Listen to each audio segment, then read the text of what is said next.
अस्सलाम वालेकुम स्टूडेंट्स। आज हमारा टॉपिक है relative strength of acid and base. ठीक है, आज हमने पीछे जो है कॉन्सेप्ट्स पढ़े हैं। आर्हीनियस कॉन्सेप्ट पढ़ा है, लोरी ब्रोंस्टेड कॉन्सेप्ट पढ़ा है, ठीक है, लेविस कॉन्सेप्ट पढ़ा है एसिड और बेस के बारे में। तो अब हमने ओवरऑल यहाँ पर एसिड और बेस की स्ट्रेंथ के बारे में स्टडी करना है।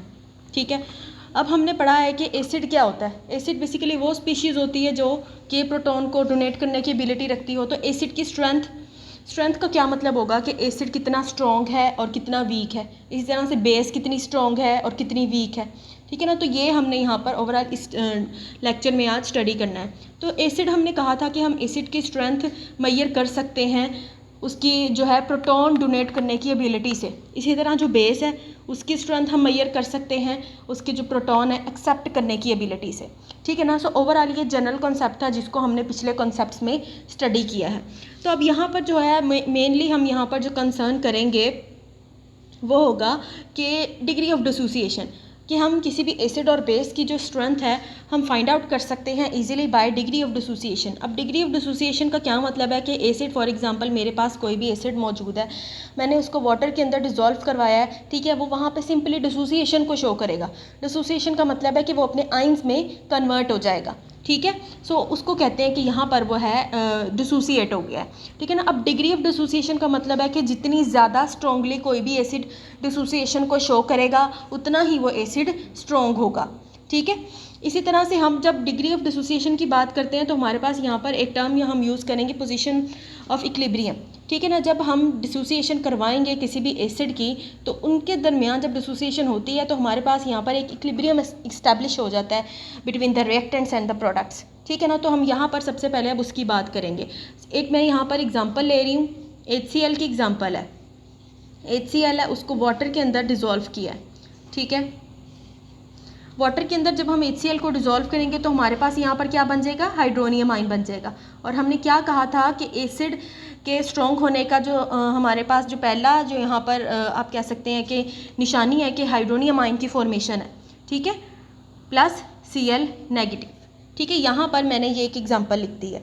ठीक है ना, अब यहाँ पर ओवरऑल एक इक्विलिब्रियम इस्टेब्लिश हो गया between the reactants and products. जब हम HCl को वाटर के अंदर डिज़ोल्व करवाते हैं तो हमारे पास यहाँ पर H पॉजिटिव आयन बन जाता है और Cl नेगेटिव आयन बेसिकली अपने आयंस में डिसोसिएट हो जाता है। ये H पॉजिटिव वाटर के साथ मिलकर हाइड्रोनियम बना देता है और ये chloride ion as it is यहाँ पर मौजूद होता है। ठीक है, अब हम नेक्स्ट यहाँ पर इक्विलिब्रियम कांस्टेंट लिखेंगे फॉर दिस रिएक्शन।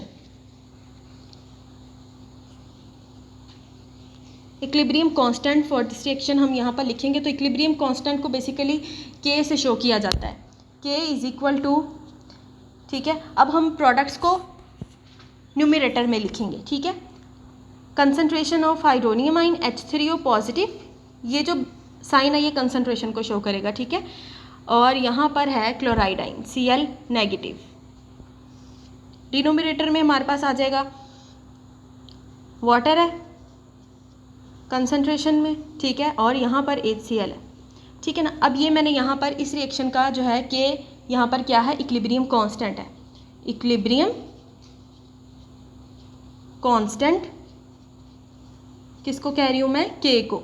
ठीक है, K is the equilibrium constant. अब हम यहाँ पर अगर मैं बात करूँ कि मैंने जो एसिड है, ठीक है ना, अब हम एसिड को सिंपली अगर हम यहाँ पर water as a solvent use कर रहे हैं, मैं कह रही हूँ कि हमारे पास जो एसिड है वो डाइल्यूट है।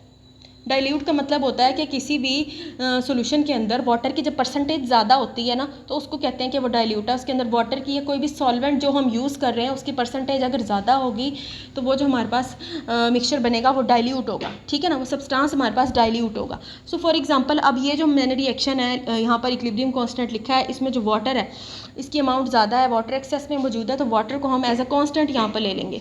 कांस्टेंट वाटर की कंसंट्रेशन, मैंने ये वाटर को यहाँ पर मैंने बाहर लिख दिया। क्यों बाहर लिख दिया, क्योंकि हमारा जो ये सोल्यूशन है एसिड का, ये डाइल्यूट सोल्यूशन है, इसके अंदर जो वाटर है उसकी परसेंटेज ज़्यादा है। सो अब बाकी चीज़ें हम इसी तरह से लिख देंगे। H3O पॉजिटिव कंसंट्रेशन, क्लोराइड आइन, और क्या आ गया यहाँ पर रह गया HCl। ठीक है, सो ये चीज़ हमारे पास यहाँ पर रह गई। अब मैं यहाँ से रिमूव कर रही हूँ नीचे से। ठीक है, अब नेक्स्ट हमारे पास ये जो H2O हमारे पास बना है, K हमारे पास यहाँ पर इक्विलिब्रियम कांस्टेंट है, और ये वाटर की कंसंट्रेशन, वाटर को हमने बाहर लिया क्योंकि वाटर यहाँ पर एक्सेस में मौजूद है, क्योंकि हमारा जो एसिड का सोल्यूशन है वो डाइल्यूट है, उसमें वाटर की परसेंटेज ज़्यादा है। सो चूँकि हम एसिड सोल्यूशन की बात कर रहे हैं तो हम यहाँ पर लिखेंगे कि ये जो कांस्टेंट है इक्वल होगा के ए क्या है हमारे पास, डिसोसिएशन ऑफ एसिड को शो कर रहा है, क्योंकि हमने यहाँ पर पीछे HCl की एग्जांपल ली है, एसिड की डिसोसिएशन करवा रहे हैं, इसलिए हम यहाँ पर लिखेंगे के ए यहाँ पर डिनोट करेगा dissociation of acid, acid dissociation इसको बोलेंगे, या एसिड आयोनाइजेशन कांस्टेंट भी इसको हम यहाँ पर बोल सकते हैं। सो मैं यहाँ पर के लिख सकती हूँ इसकी जगह पर सिंपल, ठीक है।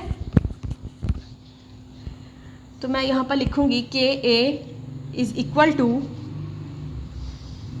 Hydronium ion concentration, chloride ion concentration over hydrochloric acid concentration. So basically हम यहाँ पर जो है अब लेके चलेंगे आगे के को। के हमारे पास कांस्टेंट है एसिड डिसोसिएशन कांस्टेंट, के एसिड डिसोसिएशन कांस्टेंट। अब ये के की ये जो यहाँ पर के मौजूद है, ये हमें यहाँ पर जो है एसिड की स्ट्रेंथ के बारे में इंफॉर्मेशन देगा। मैं केमिकल रिएक्शन अगेन यहाँ पर लिख रही हूँ, ठीक है, H3O पॉजिटिव और क्लोराइड आयन, ठीक है। अब ये जो के कांस्टेंट है हमें एसिड की स्ट्रेंथ के बारे में इंफॉर्मेशन देगा। जितनी ज़्यादा, अब यहाँ पर के है, के की वैल्यू जितनी ज़्यादा होगी उतना ही हमारा जो एसिड होगा वो उतना ही ज़्यादा स्ट्रॉन्गर होगा, ठीक है। जितनी ज़्यादा के की वैल्यू होगी उतनी ही ज़्यादा स्ट्रेंथ होगी एसिड की, ठीक है ना। अब यहाँ पर आप देखें, यहाँ पर जो एक कॉन्सेप्ट है के का, एसिड की स्ट्रेंथ ज़्यादा होगी, ठीक है। जब भी हमने कॉन्जुगेट एसिड बेस का कॉन्सेप्ट पढ़ा था, हमने कहा था कि के की वैल्यू जब एसिड के लिए हायर होगी तो क्या होगा, एसिड स्ट्रॉन्गर एसिड होगा, ठीक है, stronger acid. At the same time जब एसिड स्ट्रॉन्गर होगा तो उसकी जो कॉन्जुगेट बेस होगी वो वीक होगी। अब ये एसिड है, ठीक है ना, अब इसकी कॉन्जुगेट बेस क्या है, यहाँ पर ये क्लोराइड आयन है, ठीक है ना। तो हमें इस एक के की वैल्यू से हम यहाँ पर एसिड और उसकी कॉन्जुगेट जो बेस बन रही है दोनों की स्ट्रेंथ को फाइंड आउट कर सकते हैं इजीली, ठीक है ना। फॉर एग्जांपल यहाँ पर के हमारे पास HCl की जो है एसिड की के वैल्यू हायर आई है, सो ऑब्वियस सी बात होगी तो हमारे पास जो क्लोराइड आयन है, कॉन्जुगेट जो उसकी बेस है, कॉन्जुगेट बेस है HCl की, वो वीकर होगी, ठीक है ना। तो यहाँ पर हम एसिड और बेस दोनों की स्ट्रेंथ को फाइंड आउट कर सकते हैं इजीली, ठीक है। सो यहाँ पर ये है, higher the value of K stronger will be the acid, lower the value of K weaker will be the acid, ठीक है ना। तो जितनी ज़्यादा वैल्यू इसकी बढ़ती जाएगी उतना ही ज़्यादा एसिड हमारे पास स्ट्रॉन्गर होता जाएगा, ठीक है ना। अब नेक्स्ट हम यहाँ पर जो है pKa का कंसेप्ट पढ़ेंगे। नेगेटिव लॉग ऑफ के इज इक्वल टू pKa। यहाँ इसको भी हम जो है एसिड की और बेस की स्ट्रेंथ फाइंड आउट करने के लिए यूज़ करते हैं। अब इसका क्या यहाँ पर लिंक है, बेसिकली के वैल्यू और जो pKa वैल्यू है, इनवर्स इनका आपस में रिलेशन होता है। अब यहाँ पर के की वैल्यू अगर इंक्रीज़ होगी तो जो pKa है उसकी वो डिक्रीज़ होगी। फॉर एग्जांपल मैं यहाँ अब HCl की एग्जांपल ले रही हूँ, जनरल एग्जांपल ले रही हूँ, ठीक है। फॉर एग्जांपल HCl की के वैल्यू हमारे पास यहाँ पर जनरल है, मैं एक थ्योरेटिकल वैल्यू लिख रही हूँ, ठीक है। के की वैल्यू अगर हमारे पास यहाँ पर 7 है, आप कह दें से 5, HCl की हमारे पास जो के वैल्यू है वो 5 है, तो pKa वैल्यू इसकी फॉर स्ट्रॉन्गर एसिड इसकी वैल्यू नेगेटिव में चली जाएगी। मींस के हायर द वैल्यू ऑफ के, जितनी ज़्यादा के की वैल्यू होगी उतनी ही कम pKa वैल्यू होगी। इसकी वैल्यू आप कर दें -3, ठीक है। तो हमारे पास तो कहने का मकसद ये है कि हमारे पास जो है के और pKa का आपस में इन्वर्स रिलेशनशिप होता है। के की वैल्यू बढ़ेगी तो pKa की वैल्यू कम होगी। For stronger acid, strong acid के लिए क्या होगा, स्ट्रॉन्ग एसिड के लिए हायर वैल्यू ऑफ के and lower value of pKa, ठीक है। और इसी तरह से अगर हम कोई वीक एसिड ले रहे हैं तो उसकी जो के वैल्यू होगी वो कम होगी और pKa वैल्यू ज़्यादा होगी, ठीक है। सो ओवरऑल ये हमारे पास यहाँ पर जो है कॉन्सेप्ट है। इस के और पी के वैल्यू के थ्रू हम यहाँ पर एसिड और बेस दोनों की ही जो स्ट्रेंथ है वो इजीली फाइंड आउट कर सकते हैं। एसिड स्ट्रॉन्ग होगा तो उसकी जो कॉन्जुगेट बेस होगी वो वीक होगी। इसी तरह से अगर हमारे पास वीक एसिड है तो उसकी जो बेस बनेगी वो स्ट्रॉन्ग होगी, ठीक है ना। सो ओवरऑल हम relative strength of acid and base इस कॉन्सेप्ट के थ्रू ईजिली फाइंड आउट कर सकते हैं। नेक्स्ट हम यहाँ पर अपना जो है सेकंड पॉइंट डिस्कस करेंगे। सेकंड पॉइंट बेसिकली ये है कि एसिड और बेस जो हैं उसकी स्ट्रेंथ डिपेंड करती है सॉल्वेंट पे डिपेंड करेगी relative strength of acid and base. पहले हमने पॉइंट पे बात की इक्विलिब्रियम कांस्टेंट की, पोजीशन ऑफ इक्विलिब्रियम की बात की, कांस्टेंट्स की बात की। नेक्स्ट हम सॉल्वेंट की बात करेंगे कि हमारे पास कोई भी एसिड मौजूद है। अगेन मैं यहाँ पर HCl की ही एग्जांपल ले लेती हूँ। तो HCl को हम जो है उसी सॉल्वेंट के अंदर ऐड करेंगे। बेसिकली जो HCl है इसकी जो स्ट्रेंथ है वो डिपेंड करेगी उस सॉल्वेंट पर, कि जितनी ज़्यादा वो सॉल्वेंट की अफिनिटी HCl के साथ बनेगी उतना ही ज़्यादा हमारे पास जो HCl होगा वो स्ट्रोंगर होगा, ठीक है ना। सो बेसिकली हमने एसिड्स को और बेसिस को बेसिकली डिज़ोल्व करने के लिए ऐसा सॉल्वेंट यूज़ करना होता है जो कि इनकी स्ट्रेंथ को बढ़ाए, ठीक है। अब यहाँ पर सिंपल मैं जो है एग्जांपल ले रही हूँ। अगर HCl की हमारे पास जो है सिंपल अगर वाटर के अंदर डिज़ोल्व करें इसकी स्ट्रेंथ इंक्रीज़ होती है, ठीक है। इसी तरह से अगर मैं HCl को किसी और सॉल्वेंट में डिज़ोल्व करूँगी तो इसकी स्ट्रेंथ कम हो जाएगी। सो ओवरऑल जो strength of acid and base है वो डिपेंड करेगी सॉल्वेंट पर, ठीक है। यहाँ पर मैं एक एग्जांपल ले रही हूँ। मैंने अमोनिया को HCl के सॉल्यूशन के अंदर डिज़ोल्व किया है, ठीक है। सिंपल पहले HCl का जो है रिएक्शन लिखें, वाटर HCl का सॉल्यूशन हमने बनाना है, ठीक है। तो हमारे पास इस तरह का जो है रिएक्शन आएगा H3O positive plus Cl negative, ठीक है ना। अब यहाँ पर ये जो हाइड्रोनियम आयन आया है H3O पॉजिटिव प्लस अमोनिया, मैंने क्या कहा है कि मैंने अमोनिया को HCl के सॉल्यूशन में ऐड करना है, ठीक है। तो उसके सॉल्यूशन में यहाँ पर हाइड्रोनियम आयन मौजूद होता है, ठीक है। तो यहाँ पर क्या होगा, अमोनिया ने प्रोटॉन एक्सेप्ट कर लेना है और कन्वर्ट हो जाना है NH4 पॉजिटिव में, प्लस यहाँ पर बनेगा वाटर। सो मैं यहाँ पर दिखाना ये चाह रही हूँ कि हमारे पास जो अमोनिया मौजूद है इसके पास प्रोटॉन की अफिनिटी, प्रोटॉन हासिल करने की अफिनिटी या प्रोटॉन के साथ बॉन्डिंग करने की अफिनिटी ज़्यादा होती है। कैसे? अब क्योंकि इसने यहाँ हाइड्रोनियम आयन से एक प्रोटॉन ईजिली एक्सेप्ट करके NH4 बना दिया, ठीक है ना। सो बेसिकली अब ये जो हमारे पास NH4 यहाँ पर बना है, अमोनियम आयन यहाँ पर बना है, इसके अंदर बेसिकली इसकी प्रोटॉन अफिनिटी ज़्यादा है। सो हम कोई भी एसिड जिसकी हमने स्ट्रेंथ इंक्रीज़ करनी हो, कोई ऐसा एसिड जो कि वीक है, पहले से वो वीक है, हमने उसकी स्ट्रेंथ बढ़ानी है, तो हम क्या करेंगे, हम ये करेंगे कि हमने कोई भी ऐसा सॉल्वेंट चूज़ करना है जिसकी प्रोटॉन की जो बेसिकली बॉन्डिंग की, प्रोटॉन बॉन्डिंग की अफिनिटी ज़्यादा हो।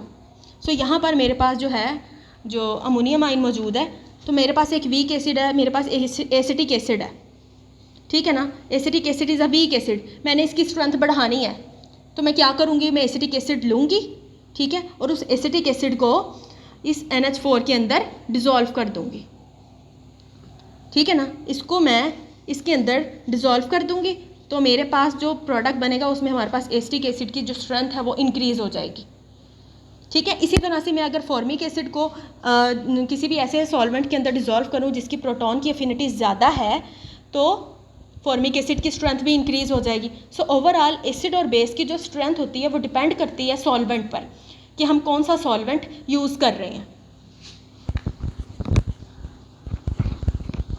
ठीक है। नेक्स्ट हम यहाँ पर थर्ड पॉइंट यहाँ पर पढ़ेंगे, सिंपल जो है लेवलिंग इफ़ेक्ट इसको बोलते हैं, लेवलिंग इफ़ेक्ट। मोस्टली ये शॉर्ट क्वेश्चंस में पूछा जाता है लेवलिंग इफ़ेक्ट, ठीक है। अब हमारे पास एसिड है HClO4, HCl, HNO3 और H2SO4। इसको कहेंगे perchloric acid, hydrochloric acid, nitric acid, sulphuric acid, ठीक है। अब जब हम इन्हीं चारों एसिड्स को वाटर के अंदर जब डिज़ोल्व करते हैं, ठीक है ना, परक्लोरिक एसिड को वाटर में डिज़ोल्व करके मैं एक दो रिएक्शन लिख के दिखा देती हूँ। HClO4 plus H2O, H3O positive plus ClO4 negative. इसी तरह से HCl प्लस वाटर, ठीक है, H3O positive plus Cl negative. इसी तरह से नाइट्रिक एसिड का भी होगा और सल्फ्यूरिक एसिड का भी होगा। हमने ये रिएक्शंस पहले से किए हुए हैं, ठीक है।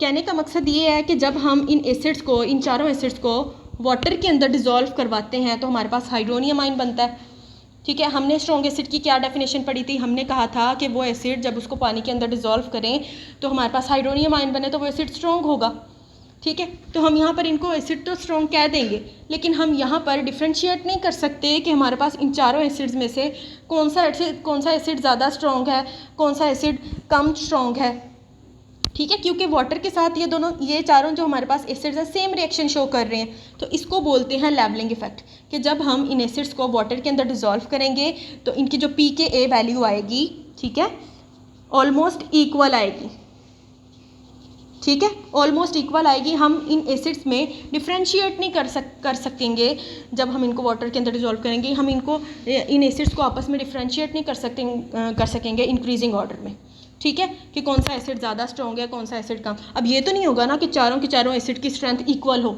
ऐसा तो पॉसिबल ही नहीं है, ठीक है।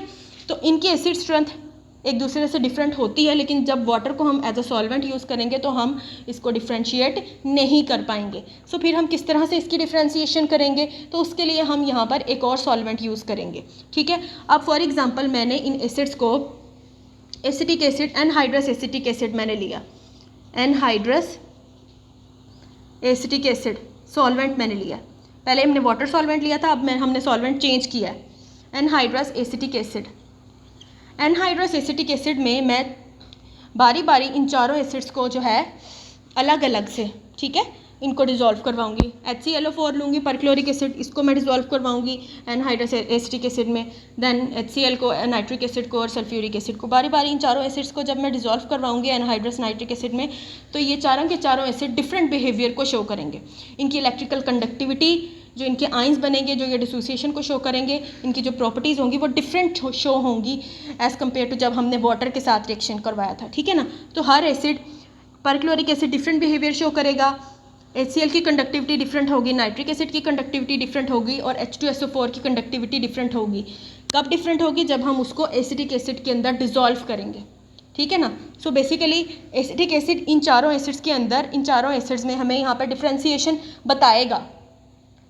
वाटर ने हमें नहीं बताया, वाटर ने इन चारों एसिड्स को डिफ्रेंशिएट नहीं किया। जब हमने इनको वाटर के अंदर डिज़ोल्व किया था तो इनकी स्ट्रेंथ इक्वल आई थी, लेकिन जब हमने इनको किसी और एसिड में डिज़ोल्व किया तो चारों एसिड की स्ट्रेंथ डिफरेंट आ रही है, ठीक है। सो बेसिकली अब यहाँ पर जो एसिटिक एनहाइड्रस एसिटिक एसिड है, इसको हम यहाँ पर कहेंगे डिफरेंशियल सॉल्वेंट, डिफरेंशियल या डिफरेंशिएटिंग सॉल्वेंट। डिफरेंशिएटिंग सॉल्वेंट क्यों कहेंगे? क्योंकि ये जो हमारे पास जो है, इसने डिफरेंशिएट किया है इन चारों एसिड्स को।